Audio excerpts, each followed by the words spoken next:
I now call the Leader of the Opposition. Leader of the Opposition, Kemi Badenoch. Thank you, Madam Deputy Speaker. And may I congratulate the Right Honourable Lady on delivering her second budget. I hope she enjoyed it, because it really should be her last. What a total humiliation. A total humiliation. Last... Can colleagues who are exiting the chamber do so swiftly, so we can focus on the Leader of the Opposition? Swiftly exit, quietly. Right. Leader of the Opposition.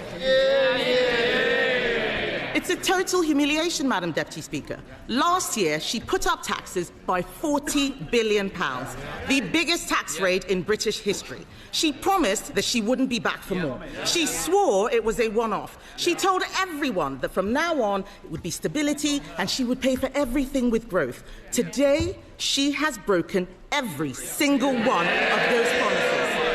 If she had any decency, she would resign. At the last budget, she said she was proud to be the country's first ever female Chancellor. After this budget, she will go down as the country's worst ever Chancellor.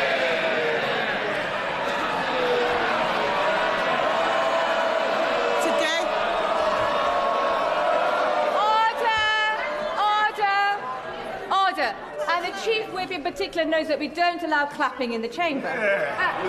Leader of the Opposition.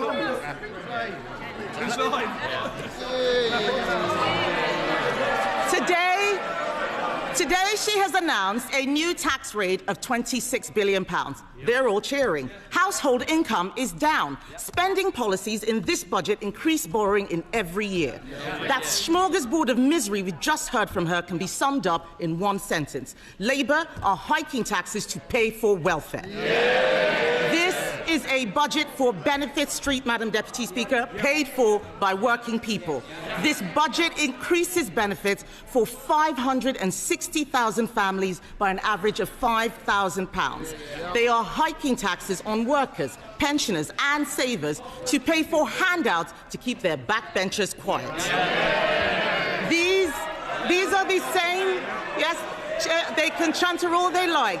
These are the same backbenchers, Madam Deputy Speaker, who cheered last year when she taxed jobs and left more than 100,000 people without an income. They cheered because they didn't understand the consequences of what they were doing, and they still don't. Madam Deputy Speaker, it's not been an easy time for the Chancellor. No one liked seeing her sitting on those benches as it dawned on her that her own backbenchers were going to do to her political career what she's done to our economy.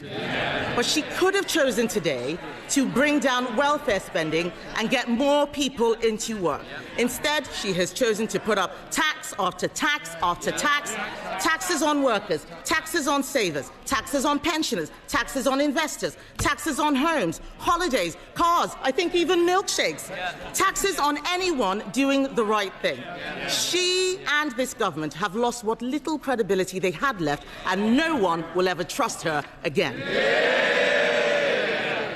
What's amazing, Madam Deputy Speaker, is that she has the nerve to come to this House and claim this is all someone else's fault. A laundry list of excuses. Yes. Madam Deputy Speaker, they blame the Conservatives as if we've been sneaking into the Treasury under the cover of darkness to give pay rises to the unions.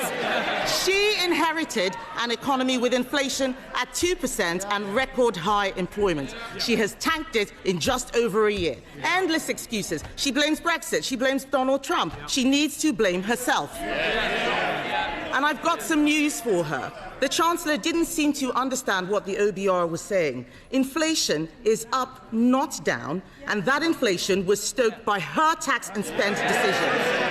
The economic fiscal outlook says that they expect inflation to stay higher for longer. Everybody else has read it. She still hasn't read the OBR analysis.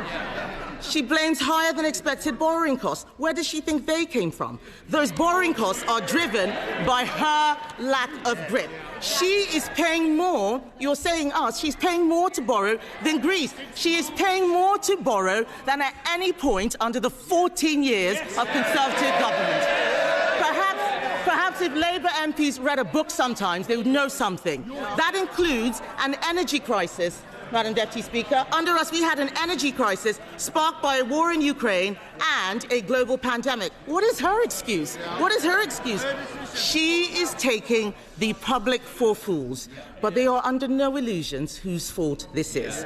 The fact is, the bad choices she is making today, choices to break promises, choices to put up taxes, choices to spend more of other people's money, are because of the bad choices she made at the last disastrous budget. If you want growth, you need to start with knowing what kind of country you want to be and make a plan to get there. Create certainty for the people and businesses who will drive growth. There is no growth and no plan because Labour focused on settling scores and scratching the itches they had in opposition. She promised stability, she delivered chaos. Just look at the circus around this budget. First the leaks, then more leaks to try to undo the damage. Calling panicky press conferences, U-turning on her U-turns, rolling the pitch one day only to plough through it the next. She had the cheek to talk about stability, Madam Deputy Speaker. She has become the first Chancellor in history to release the whole budget ahead of time.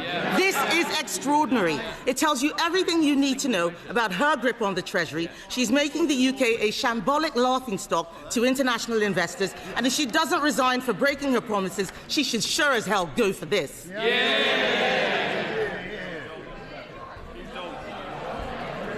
But, Madam Deputy Speaker, what have we got for all this chaos and disorder? There are 1 million more people claiming universal credit than there were at the time of the last budget. Government spending, up. Welfare spending, up. Universal credit claimants, up. Unemployment, up. Debt interest, up. Inflation, up. And what about the things that you want to go up? What about the things you want to go up? Growth, down. Investment, down. Business confidence, down. The credibility of the Chancellor, and not just down, through the floor. These figures are shocking. Does she really think that anyone will be confused by the sleight of her hand that she had in her speech? Her speech today was an exercise in self-delusion. Today, she had an opportunity to apologize and show some humility. Instead, we've been fed puff pieces in the Times and the FT showing a woman wallowing in self-pity, whining about mansplaining and misogyny. Madam Deputy Speaker, let me explain to the Chancellor. Woman... Order. Colleagues need to simmer down, most definitely, and just breathe a little and allow the leader of the opposition to be heard. Leader of the opposition. All we've had is wallowing in self-pity and whining about misogyny and mansplaining. So, Madam Deputy Speaker, let me explain to the Chancellor, woman to woman. People out there aren't complaining because she's female. They're complaining because she is utterly incompetent.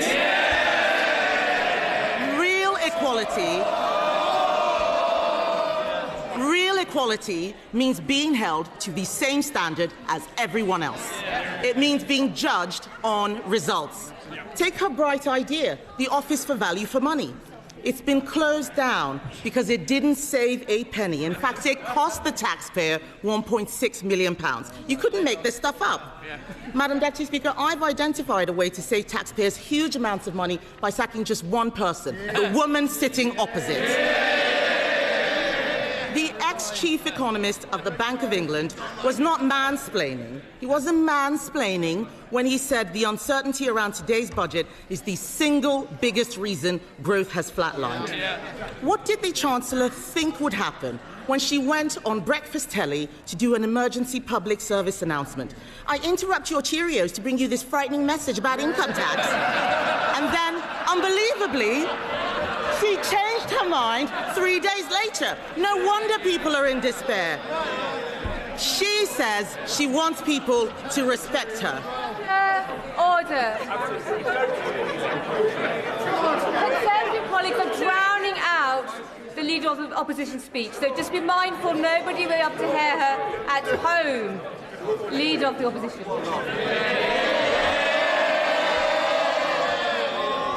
Madam Deputy Speaker, she says she wants people to respect her. Respect is earned. She apparently told Labour MPs this week, I'll show the media, I'll show the Tories, I will not let them beat me. Show us what? Making stuff up at the dispatch box, incompetence, chaos, and the highest tax burden in history. She said to them, Madam Deputy Speaker, I'll be there on Wednesday, I'll be there next year, and I'll be back the year after that. God help us. She is spineless, shameless, and completely aimless. Talk to any business. Talk to someone looking for a job. Unemployment is up every single month since Labour have been in office. They don't want to hear it, but it's true. They're shouting and complaining they cannot create jobs. It is the worst year for graduate recruitment on record. Are they proud of this? Companies like Merck and Ineos slashing investment plans. Order. If you're on the front bench, I can obviously see you, Mr. Kyle. And there's no need for you to be chuntering this loud. They can see and hear you as well. Leader of the Opposition. Thank you, Madam Deputy Speaker. They don't want to hear the truth, but I'm speaking for all of those people out there who are sick of this government. Companies like Merck and Ineos are slashing investment plans. The construction sector has shrunk. How is that house building target going, by the way? I'll tell you, Madam Deputy Speaker, they are miles behind and won't even come close to what we achieved. Business confidence is at record lows. No wonder today future growth has been revised down in every year of the scorecard. The papers are reporting that 1 in 8 business leaders is planning to leave Britain. Even one of Labour's biggest ever donors, Lakshmi Mittal, has fled the country. Fled. With a passport. What we have in front of us is a budget littered with broken promises. She stood on a manifesto which promised better returns for UK savers. Today, she's putting up taxes on savings, on salary sacrifice even. She promised to give pensioners the security and retirement they deserve. Today, she slapped higher taxes on people saving for their pension. She promised to make Britain the best place in the world to invest and do business. Today, she has raised the dividend tax rates. She and the Prime Minister had already broken their promise to freeze council tax, but today she's decided to go even further, introducing a new property tax clobbering family homes that will only raise small amounts. This is Labour's Britain. This is Labour's Britain.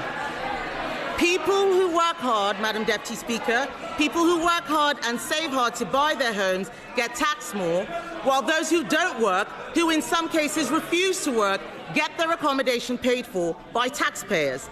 And then to top it all off, because taxing your home, your car, your savings and your pension wasn't enough, she has, by her own admission, broken her manifesto promise on income tax. Because in the last budget, she said, and I quote, "I am keeping every single promise on tax that I made in our manifesto, so there will be no extension of the freeze in income tax thresholds." She said in that budget that extending the threshold freeze would hurt working people and take money out of their payslips. But today, she has done exactly that. Why should anyone believe anything she's promised in this budget? And so where is the money going? Small changes to rail fares and prescriptions, these are distractions while she steals your wallet. The real story here, Madam Deputy Speaker, the real story is that Labour have lost control of welfare spending.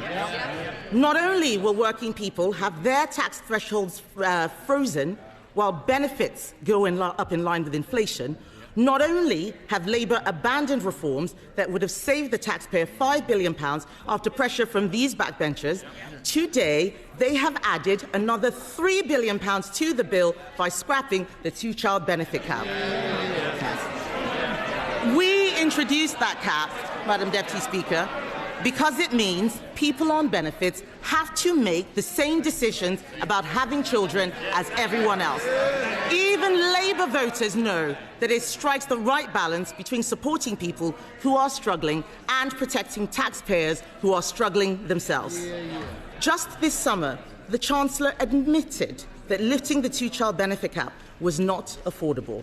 But that was before the Prime Minister accidentally fired the starting gun on the race to replace him. So now he and the Chancellor are buying the votes of their own MPs with taxpayers' money. If she wants to reduce child poverty, she should stop taxing their parents and stop destroying their jobs.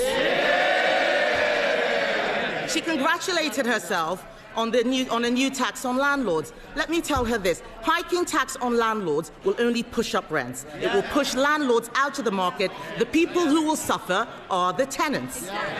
And then she talks about taxes on electric vehicles. These changes will hit rural drivers the hardest, but we know that Labour don't care about rural people.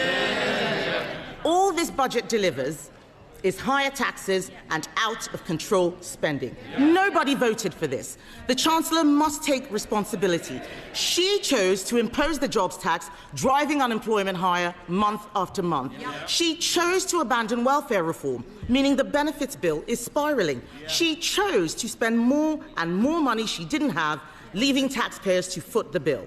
She is out of money, out of ideas, out of her depth, and she has run out of road.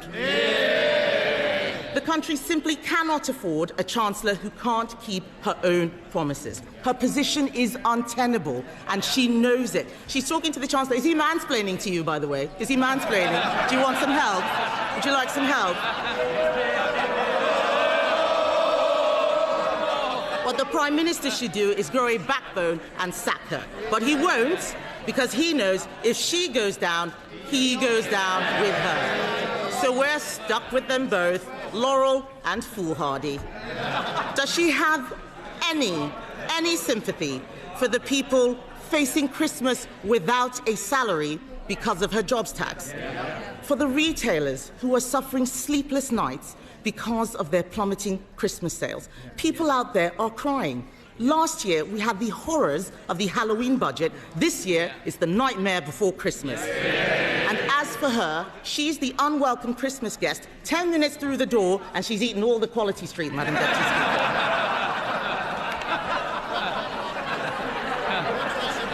But let me tell the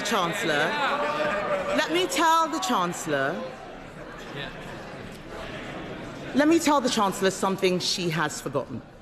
Behind every line in today's Red Book is a family, a home, a lifetime of work and sacrifice. People are frightened, and they have every reason to be. The Chancellor has spent the last year terrifying them. Every decision that she and the Prime Minister make puts more pressure on the people who keep this country going.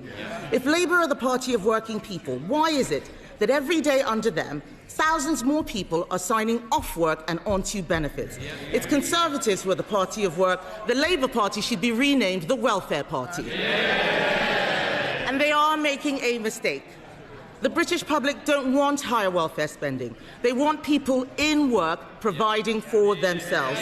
They want to live in a country where hard work pays, where what you put in reflects what you get out. And we agree with them.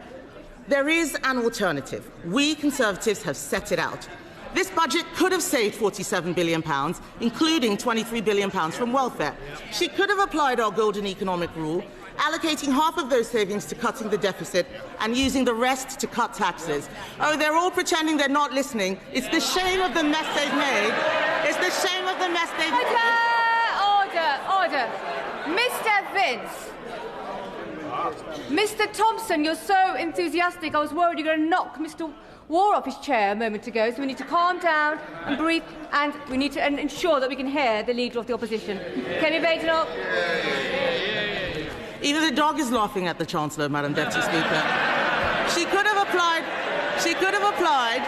our golden economic rule, allocating half of those savings to cutting the deficit, using the rest to cut taxes. She could have abolished stamp duty on homes to get the housing market moving, abolished business rates on shops to breathe life into our high streets. She could have introduced Our cheap power plan, it saves a lot more money than what she announced, would bring down energy costs for homes and businesses. That's what she should have done.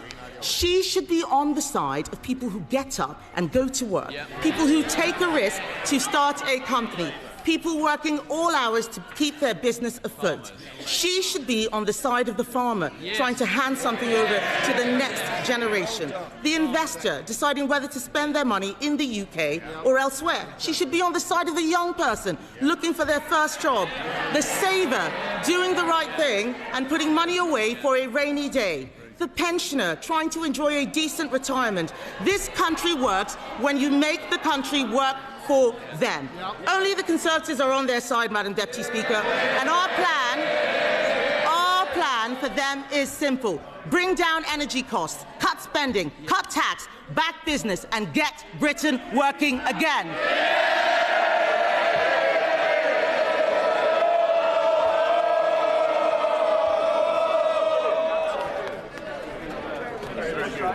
Colleagues are exiting. Can they do so quietly and quickly before we come to our first backbench contribution?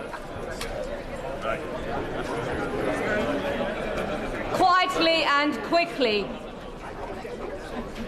Other colleagues who are trying to catch my eye should return to their seats. I have noticed them bobbing. And we come to the chair of the Select Committee. We come to Dame Meg Hillier. Thank you, Madam